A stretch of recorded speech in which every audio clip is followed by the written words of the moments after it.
Doing a thorough analysis before developing and implementing training can save a lot of time and resources. The analysis phase generally consists of 4 subphases: the development of instructional goals, an instructional analysis, a learner analysis, and the development of learning objectives.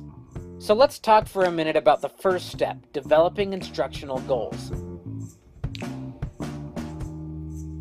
Let's say you have a friend that wants you to teach him how to make pizza. Better yet, his mom wants you to teach him how to make pizza. To do this effectively, you would have to clearly define what the goal of this little training would be. Does she want him to know how to build every type of pizza, from 4 cheese to Alfredo chicken to stuffed crust? Or does she just have a certain type of pizza in mind? Finding out and making a clear instructional goal can save a lot of time and effort. In this case, you would simply have to talk to your friend's mom. She's your client. Once you have clearly defined what your instructional goals are, you will be better equipped to develop the instruction. So let's say that your friend's mom wants him to learn how to make a simple pepperoni pizza. That's the instructional goal. Good. Now we can move on to the next part of the analysis phase, instructional analysis. During the instructional analysis, a curriculum creator defines and writes out all of the steps necessary to carry out the instructional goals. Now this phase is often not as simple as it seems. In our pizza analogy, it sounds easy enough at first. Just roll out the dough, throw on the sauce, cheese, and pepperoni, and toss it in the oven, right? Well, it's actually a lot more complicated.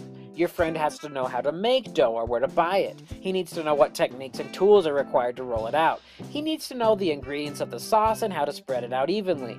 There are basic steps, but each step can have its own sub-steps.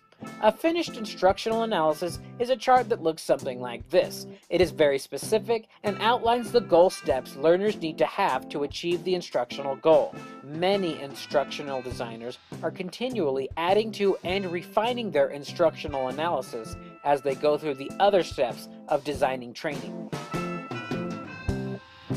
The next part of the analysis phase is the learner analysis. This is when you find out what your learners already know about the subject at hand. When you have a specific set of learners, and our example just one guy, it's a lot easier to do a learner analysis. Just call him and talk to him.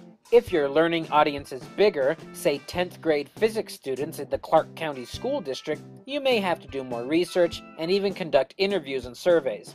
Knowing where your learners stand regarding your subject helps you know how much or how little you need to teach them. Say you talk to your friend and find out he's a connoisseur of spaghetti sauces and knows how to make a delicious one by heart. Well, then you know you don't have to go into much detail when talking to him about making pizza sauce. If you hadn't done a learner analysis and found that out, you could have wasted a lot of time and effort teaching him something he already knew about.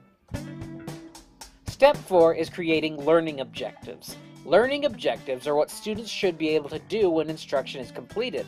They are usually in the form of skills, attitude, or knowledge. A good way to write a learning objective is to fill in the following sentence. By the time a student finishes this course, he or she should be able to blank. This is another time when we have to be very specific and use strong verbs that specifically define student performance. In our example, we know our instructional goal is to teach your friend how to make a pizza, but we need to be more specific with our learning objectives. Based on what we learned in our instructional analysis and learner analysis, we can come up with some good learning objectives, like this. At the end of our course, our students should be able to describe how to make pizza dough from scratch, demonstrate how to roll it out evenly, show how to add sauce, cheese, and pepperoni correctly, explain at what temperature the pizza needs to be cooked and for how long. Knowing what our learning objectives are is going to go a long way in helping us design our course.